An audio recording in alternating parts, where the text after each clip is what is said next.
The reason you probably clicked on this video was to figure out how to modify the Tacoma mud flap. I had this problem where I looked on Amazon and also like Extreme Terrain and Tacoma Beast and all those websites, and nobody sold a short mud flap.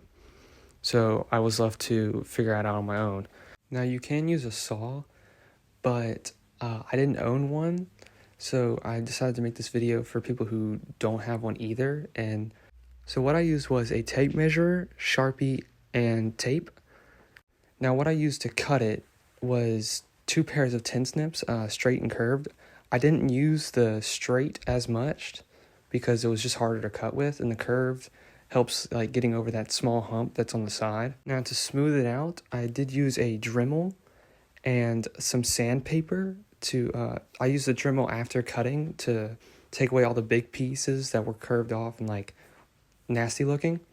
And then I used the sandpaper to smooth it down on both sides. For the first step, you're going to want to mark how long you want your mud flap. After marking, tape right below that mark. So after laying that first piece of tape down, you're going to want to make yourself a angled piece of tape on the side. First, you're going to want to draw like a line that ends like right where it's about to curve. After drawing that short line, draw a curve that follows the top curve on the mud flap. Now in this picture, I'm showing my original rubber mud flaps because I already cut the hard plastic ones. So it's going to cut a lot different on hard plastic, but the curved tin snips help with getting over that side hump on the hard plastic.